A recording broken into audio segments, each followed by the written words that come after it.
Good afternoon and welcome to the Nerves podcast. I'm Bats. I'm here to do something extra special today. As you can see, I have screen recorded this, so that's already a little bit different. But we're going to go through Itch here and we're going to download some games. And more than that though, we're only going to be downloading games that are asking for money. So no pay what you want, no free games. And we're going to be paying double whatever they're asking for. So let's get started. First up, we have Trader by... Who is it by? I don't know who it's by. Oh, Nuno... I'm sorry, I don't know how to pronounce your last name. Is it Tizera? I feel like I'm probably pronouncing that wrong. I apologize, Nuno. We're going to buy your game right now. Oh, looks like it's 50% off. It was $3, so we're going to go ahead and just take it from the original price. $6. Hey, look at that. We're going to be cutting out this PayPal stuff because people don't need to see my PayPal. That is for sure. Next up, we have Starjet from Lone Archivist. They're asking $2, so we're going to go ahead and give them 2 more. After that, we have The Walls Will Swallow You, a horror role-playing game by Will Uhl? I think it's Uhl. Will Uhl. Again, I apologize if I do not pronounce your name correctly. It's difficult for me. It's difficult for somebody with such small brain to pronounce words that are not being spoken to me already. So, Will Uhl, you were asking for 666. I really feel bad about doubling that. But what is that? That would be, what, 1332? 1332? Let's just make it 15. Then we have On a Moonless Night from Common Worlds Games. They're asking for $7.50, so it's going to be another $15. We're getting closer to spending D&D money on these games, which honestly, y'all, I'm gonna take a moment here to pause and say y'all should be charging more for your games. Wizards of the Coast gets away with charging what is already far too much for a game that is very bloated and generally doesn't need all those pages and 3 separate books to get everything inside of it across to you. So please, I want to be able to pay you more, and let me be the exaggerated example for those of you watching that you can look at this, you can see me doing this, and you can say, I can't do that, but let me just buy one of the games at normal price. If each of you picked one of these games and just bought it, just bought one of these games, that could make a difference for somebody. You know, independent creators need support. Indie developers need support. These games are works of art. And not only are we going to be buying them for twice the price, we are going to be reviewing them. We're going to be looking at them and talking about them here in a moment, so stay tuned. Next up is Lichcraft from, looks like Laurie O'Connell. It is 4, I think that's the euro symbol. Like I said, I don't have a big brain. I don't know a lot of things. I grew up in a town of almost 3,000 people, which you don't learn a lot in a place like that. So I'm still, give me some patience. I'm trying to do my best. This was also a submission to The Gays Will Not Stay Buried, the Queer Undead Jam. I wish I had known about that. I would have loved to participate, but I'm glad we get to at least read one of the games from that jam. So let's buy it. I have no idea how much this is going to be, like I said, but we're doing it. Then we've got Pikmin's Patience, a hyper-light horror investigation game. A lot of horror games, which I appreciate because, I don't know, those are just always fun to read. They're always fun to play. I get excited by them. And it's by Sean F. Smith. Or maybe it's one word, like Shunif Smith. Maybe that's it, Shunif Smith. That's his name. But looks like they're charging $2.95. We're just going to go ahead because I am not going to do the math. $6. Then we've got Niche. Looks like until Cyber Monday, you can purchase Niche for only $4. On top of that, 50% of all sales will go directly to Fuck Cancer. That is amazing. That is exciting. So we are not only going to be buying this for double the price, we're going to be also secondarily supporting a great cause. It is from Anthony Libraria NPC Domenico. I'm pretty sure that's what that is, Domenico. Yeah, so let's go ahead and pick this up. We only have the Fuck Cancer discount, so that's what we're gonna go by, $4. So let's that's double. That's double 4, right? Yeah. I want to take a moment here to stop and say that this kind of video is only possible because of the people who have bought my own games. Thanks to the support of the games that I have written and have released, I am able to give back the little I'm giving back now to other small creators. So I just want to say, if you buy my games, just know that the money that is coming into my games are going to not only help support me, but that I am going to do whatever I can to give back. So buy my games, buy other people's games, and then I'll buy other people's games and talk about them, and we'll all get something out of it. Let's do this. Okay, so we've already done 1, 2, 3, 4, 5, 6, 7 games. Let's grab 2 more. So we're going to go ahead and pick up Ex Novo, a city building game to generate playable settlements. That's great. That's from Shark Bomb Studios, and we're also going to pick up 2400, a lo-fi sci-fi RPG from Jason Toki, or is it Tucci? It could be Toki, it could be Tucci. I am not sure, but we're buying it. Alright, so we've got all the games bought, but that's not all we're doing here. We're not here to just throw around a bunch of money. We're here to talk about these games. So let's take a look at each one, maybe only briefly, but we are going to look at every single one of these games and tell you, the people listening to this and watching, at least one thing about them. Let's jump in. So first up is Traitor by Nuno. It's a short tabletop role-playing game, and I am assuming it is based off of, or inspired by Among Us, the very popular friend-based betrayal game that is out now. So let's jump in. This tabletop role-playing game is inspired, just like I said, because if you're willing to sacrifice a friendship to a game, might be better if you make it extra memorable and say goodbye to that friendship with a narrative flair. In Traitor, you'll all be weaving a story of survival together. 4 to 6 players will need each other to survive, but something is rooting for their demise. There is a traitor among you, and the dice will do their bidding. Good luck. Okay. The next page they go and they remind you that, you should not actually be betraying people, to talk things through. Player safety is always important. The game itself, the game doesn't need a game master. Instead, scenes are controlled by a player, the leader. Once a scene finishes, pass narrative control to a different player. So grab a number of dice equal to the number of players, throw them in the bag. As a group, choose 2 extra dice, the traitor dice, and put them in the bag. Okay, so say there's 6 people playing, you grab 6 dice, and then you grab 2 more on top of that will be the traitor dice. In turns, have players randomly pick a die from the bag in secret, revealing it to no one. This sets your role. So if you draw one of the traitor dice, you are a traitor. And then we jump into the scenes. It says the game is divided by scenes. Each scene will have an event unfold that will weave a portion of your epic tale of survival. Every scene should follow these steps. Step 1, unanimously elect a leader. Step 2, fulfill any scene requirements. Step 3, in turns, starting with the leader and moving clockwise, answer or fulfill the scene prompts. And then each player rolls 1d6 in secret, memorizing the result. So then each scene has a number of steps that you follow, which are listed out in detail. There are 9 steps. There are 9 steps in total. And then there are different scenes that are listed here that you have that you can play through. So there is 4 different scenes. The first one is Lost, and it's sort of like a little fill in the blank Mad Lib style thing. And then you have scene prompts that you must answer. So you pick one of these scenes. So like scene 1 is Lost. You are in an unfamiliar place. It's a blank with a very peculiar blank, stuff like that.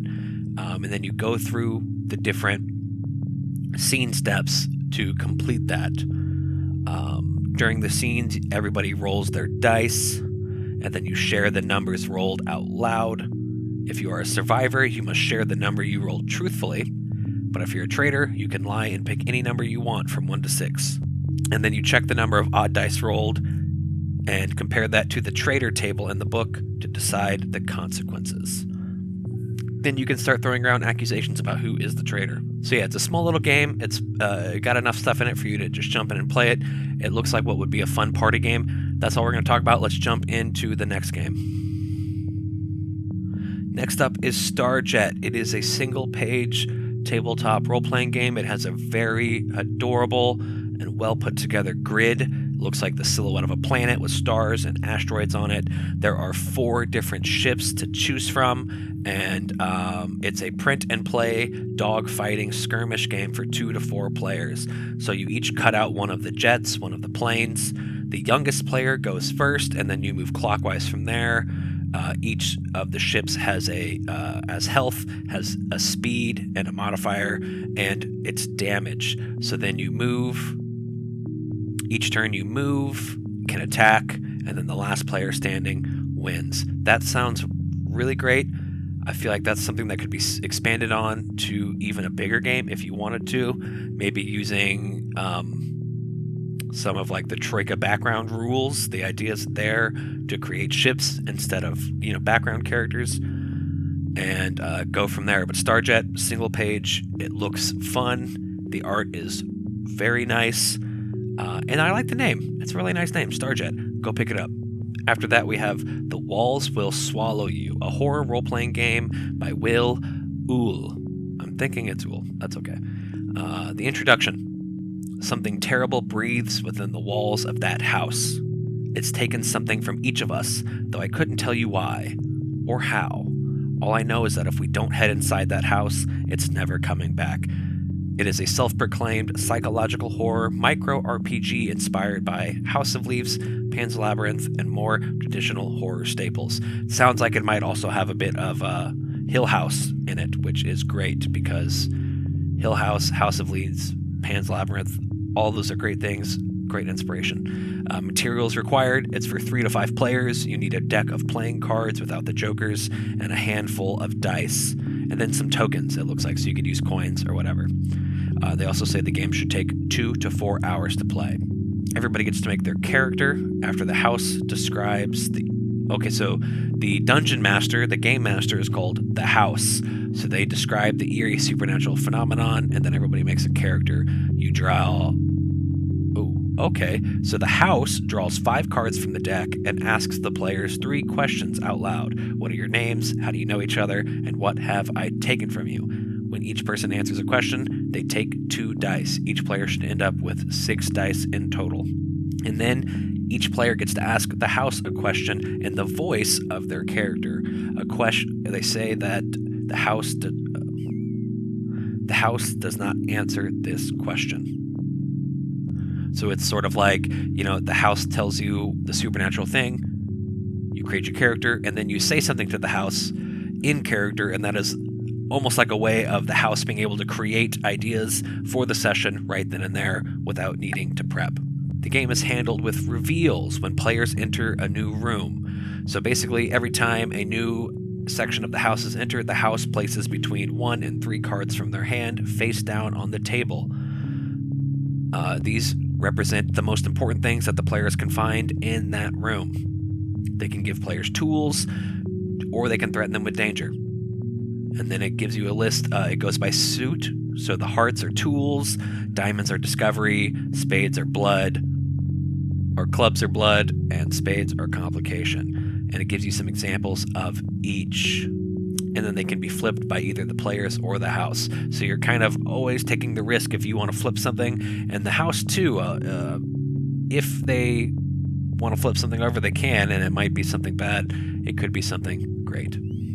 And it has a great little mechanic for dealing with the reveals after the card is flipped. Every card has a number on it, and then you can also number like the jack through the king. But after a card is flipped, the player has to roll their 2 dice, their 2d6, and try to beat the number on the card. That is very concise. I really like that. That seems like a great mechanic that could be taken and used in a bunch of other things.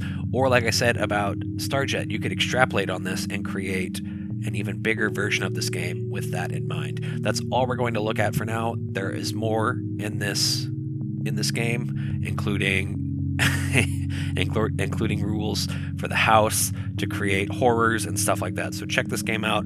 It looks like a lot of fun. I would definitely run this for a Halloween party if Halloween had not just passed. Moving on, we're coming to On a Moonless Night, which has this beautiful cover art.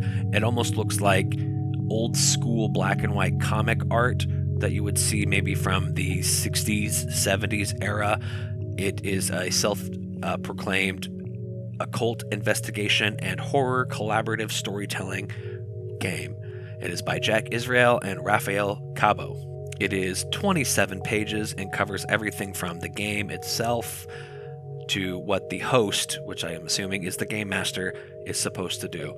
So we're not going to read through all this. We're just going to look and see exactly what is going on here. I will read part of the introduction now. On a Moonless Night is a tabletop role-playing game of occult investigation, horror, and collaborative storytelling. The game is intended to be played in one sitting over the course of 2 to 4 hours by 2 to 5 players. A group of investigators and one host who runs the game creates challenges for the characters and narrates the horrors as they unfold. The players take on the roles of 19th century occult investigators, and the host describes their journey into the flare of an unknown enemy. The aim of the game is to help the whole group tell an engaging, surprising story about venturing into a terrifying location, piecing together fragmented clues, and confronting the evil found within. It has safety rules, which is great. It looks like it's covering mainly the X card, but then you also have stuff like, before you begin playing, take a minute to ask each other if there's anything you don't want to see in your session. I really like the push lately for all games to include safety tools. I do wish not to knock this game in any regard, because like I said, so far it looks like it's really great. It has a whole page dedicated to safety tools. I think it's doing what it can. But I would love to see more games get a bit more specific with their safety tools. I know that games are created at the table and the GMs and the players bring their own things there, but games, like especially an occult horror game, probably has specific things baked into it that you as the creator could put forth, almost like a content warning. Like, hey, this game might talk about blank, it might feature blank, please talk to your players, stuff like that. But like I said, they have a whole page here dedicated to safety and consent. Regardless, all games should mention safety and consent, especially now that a lot of games are being played online with complete strangers. Being safe with each other is paramount, so please, when you're writing your game, think about what people will need to be safe. To play the game, it's much like the other games. You need 3 to 5 players, a full set of polyhedral dice, so it will not be using just the D6s. It uses a whole, the whole suite, a stack of index cards, and some pens and pencils.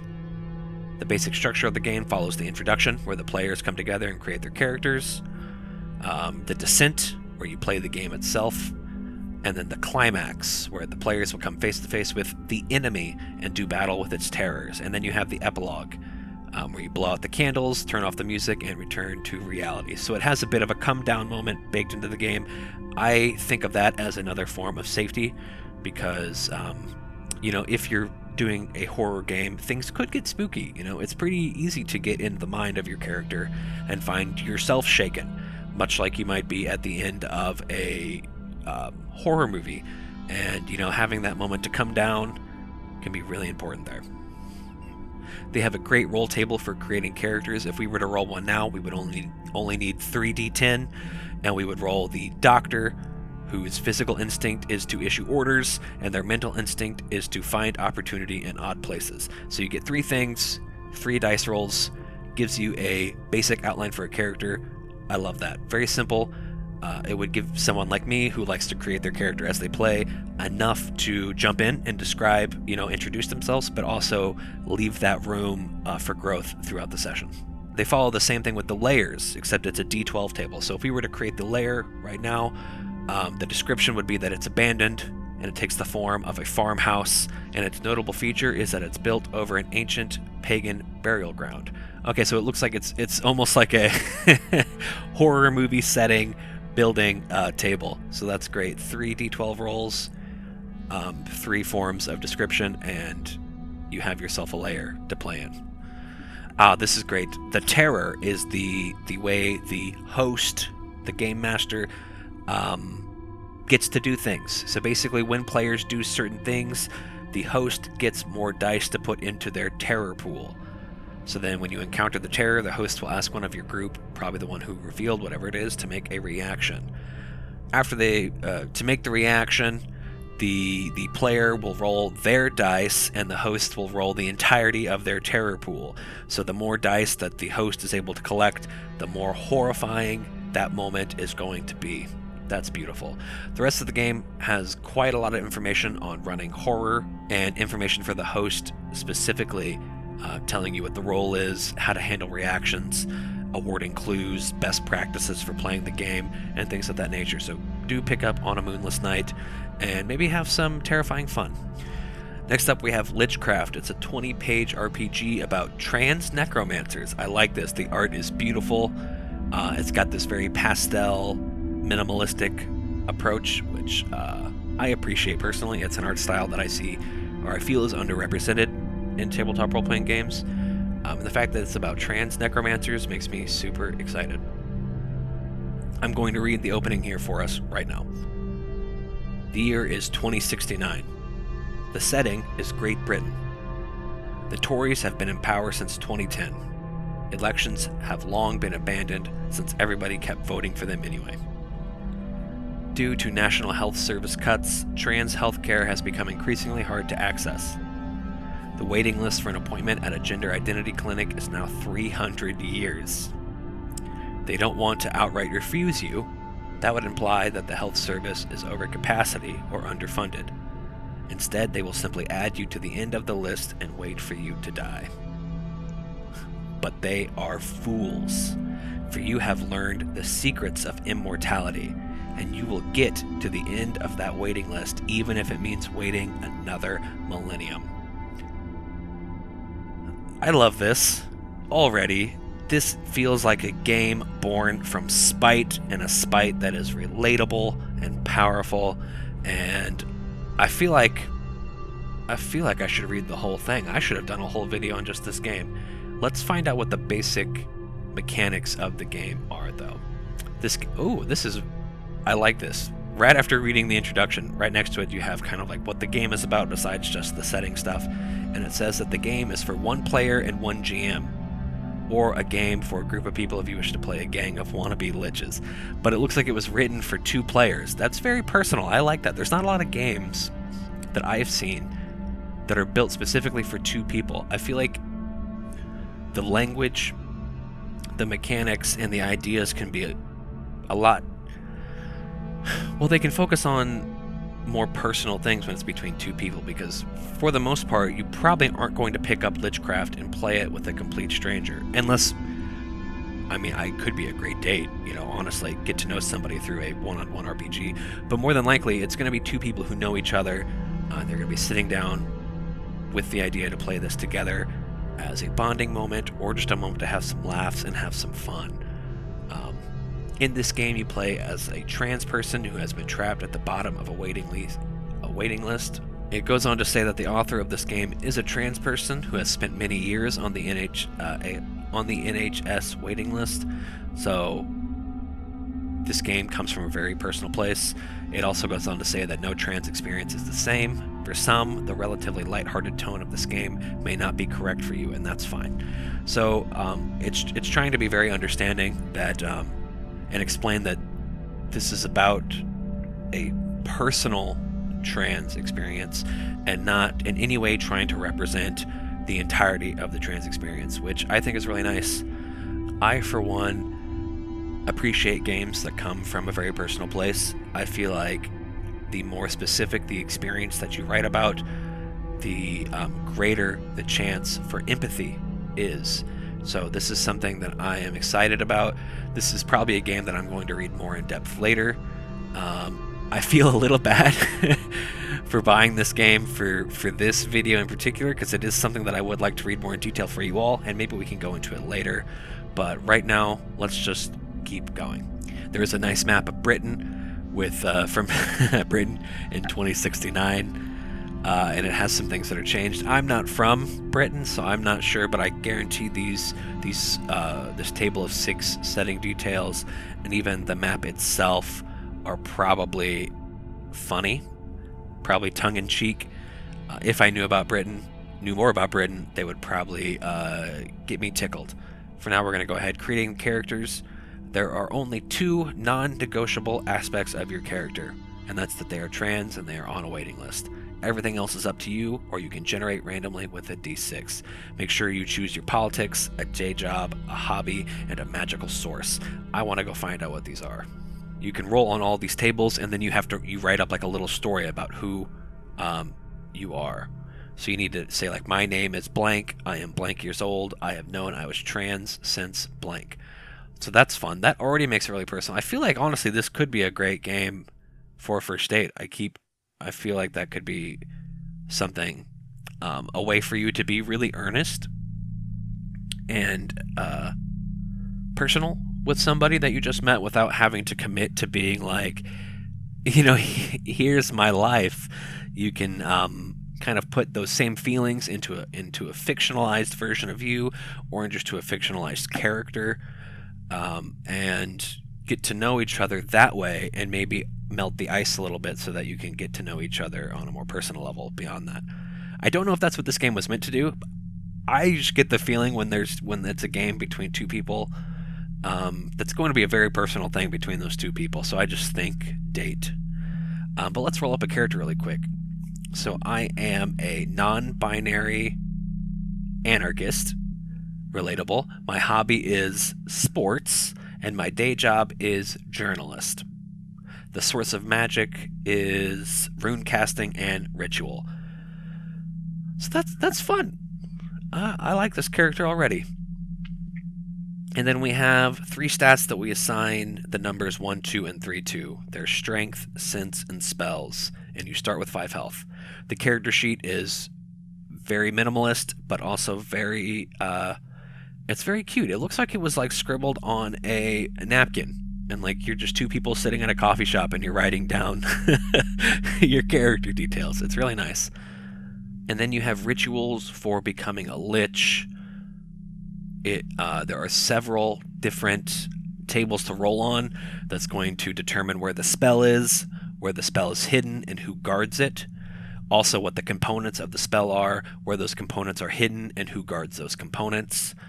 Where the ritual needs to be taken, or the spot of where the ritual needs to take place, what the problem with the ritual is, and the local denizens that are dangerous there.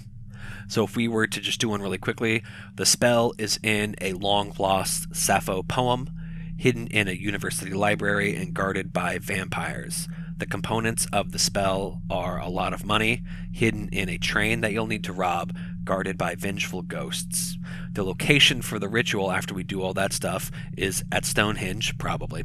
The problem is that somebody has tipped off the cops about your plan and they're coming to stop the ritual. And the local denizens are dangerous because they can all do ice magic. So there you go. We have a whole story right there. I love it. That's all we're going to look at for this game. Currently, it's a lot more. There are further rules on the ritual. There are rules about setting up a scene. And then there's a cute little congratulations page. Let's move on. Next up, we have Pikmin's Patience, which is a 1-page RPG that looks like you fold down the middle. So it'll have a front and a back. I need to rotate it real quick. Okay, so you take 1 suit from a pack of cards for yourself. When you investigate, you draw a card and compare it to a stat. Equal or lower equals success. Jack, Queen, King equal unconventional equals unconventional success. So this is a very bare bones system. So you have your stats, which are competence, fortune, tenacity, and vigor. Each one starts at 4, and you distribute 4 further. And then you choose 3 trade skills linked to one stat. Choose 2 hobby skills linked to a different stat. So you have 1 skill that you do for trade and 1 that you do for hobby. Okay, so then you only get 1 suit of cards for yourself too, so you could pick the diamonds or the hearts, it doesn't matter. All that matters is the number on the cards, and you're always trying to get equal or lower when you draw a card. The character sheet is really straightforward, and it has some sample trades. I don't know what the trades and the hobbies do. I feel like I might be missing something. Sample trades, choose 3 trade skills. Your stats are blank, shuffle, discards at the end of a scene. No, I didn't miss anything. It's just a really straightforward. I don't know what the trades do or the hobbies. I don't know if they give you bonuses or if they just allow you to do certain things. It also mentions scenes. So I guess a scene is just any time that you're doing something. But whenever you decide to invest, basically the game revolves around when you decide to investigate, you draw a card and try to compare it to a stat. That's all for Pikmin's Patience, though. Let's move on to the next one. Next up is Niche. We are not going to be reading nearly any of this game. It is 88 pages. Wow. Dang. I did not know this was going to be such a big game. It's a fast-paced, narrative-focused tabletop RPG that focuses more on the story being told rather than the rules that govern it. They keep mentioning TV shows and movies, and I feel like it might have some comparisons with Fiasco.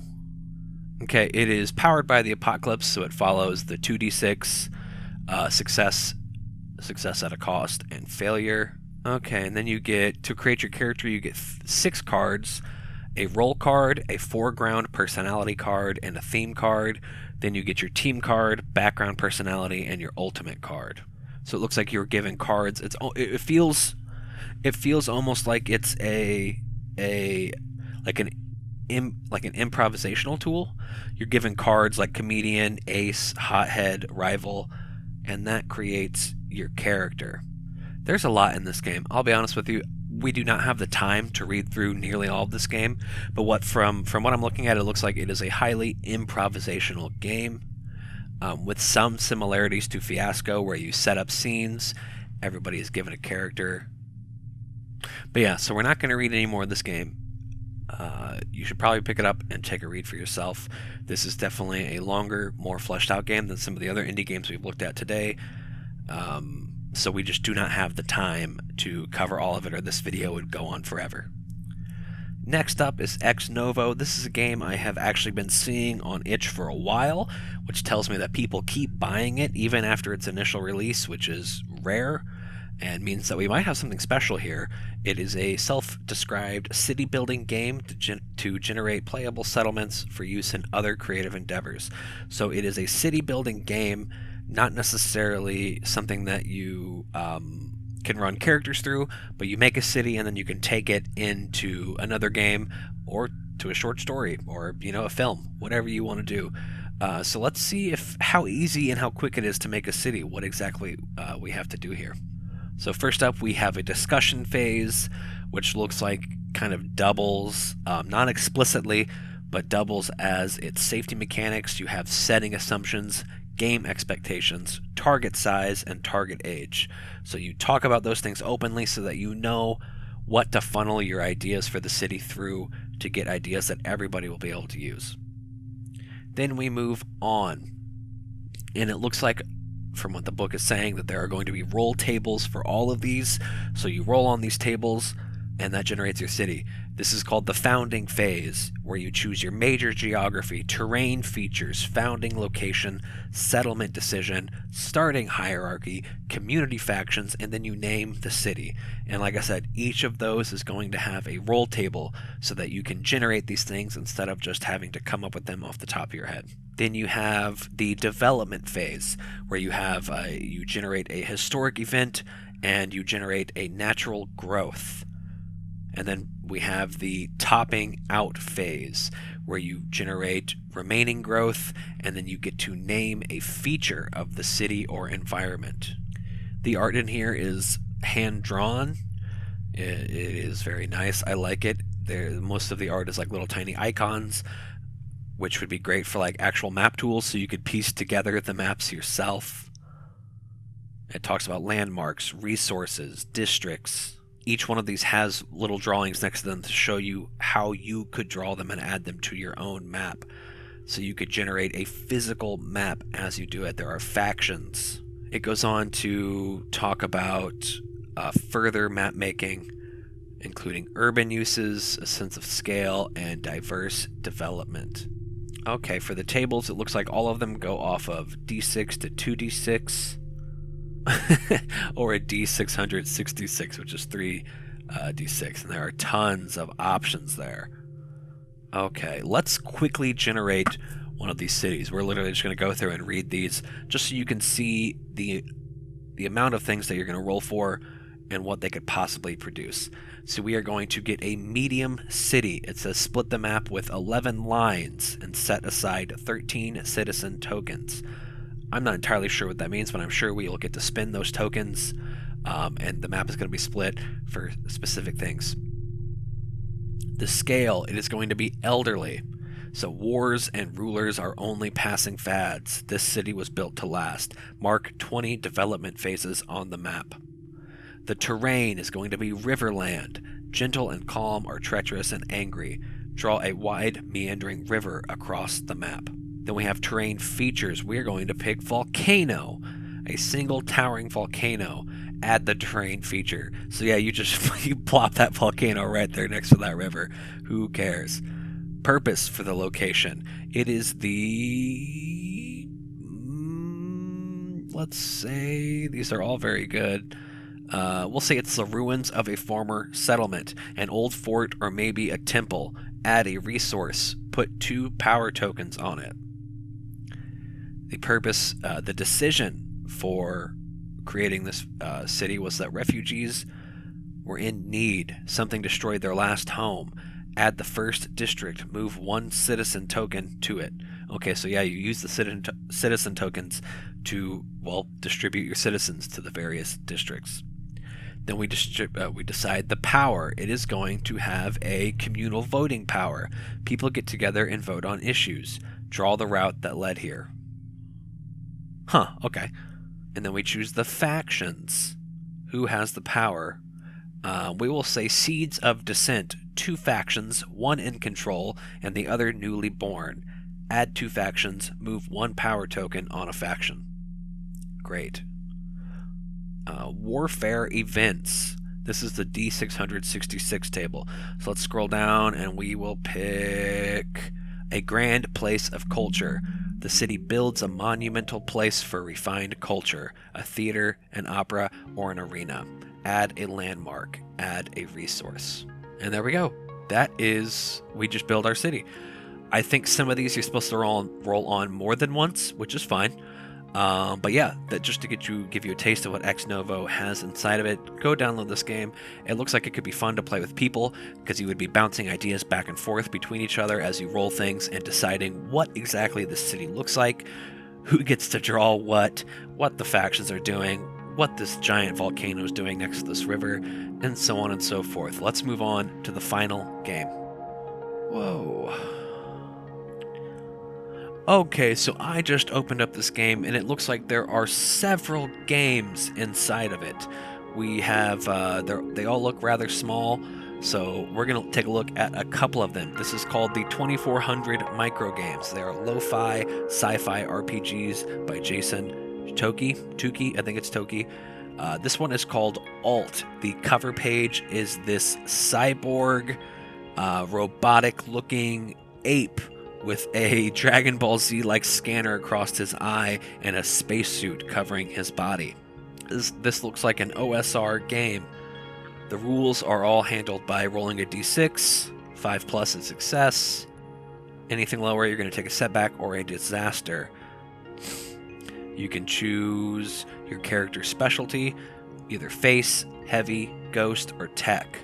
And then for that, whichever one you choose as your specialty, you get to roll a d8 instead of a d6. And then you choose your character's origin, either AI, human, or uplift. Uplift is where you would get like the ape, or a corvid, or an octopus. And then you choose or invent skills, that's great, and take a cortical cartridge.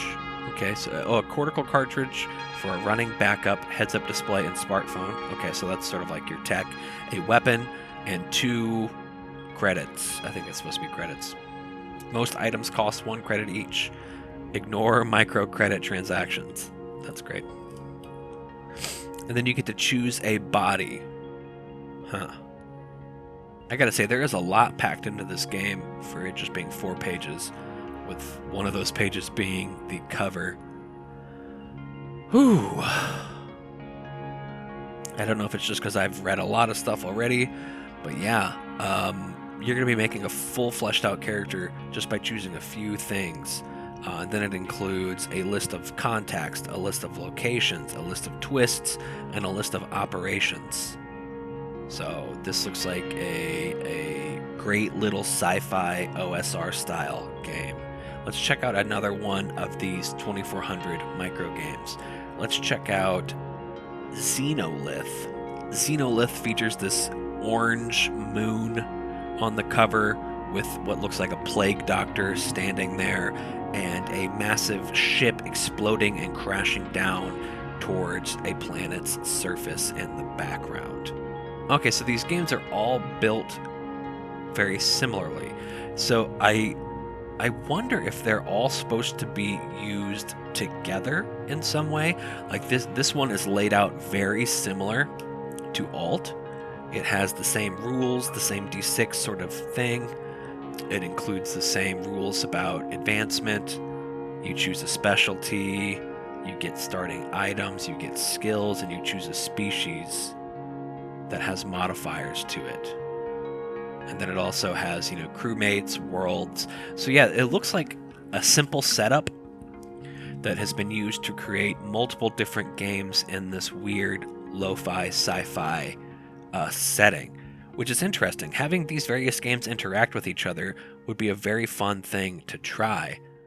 So yeah, pick up 2400 if you're looking for maybe a Mothership style game without the horror and without as many rules. If you're looking for like the OSR version of Mothership, just about adventuring in space, because there are several micro games packed in here.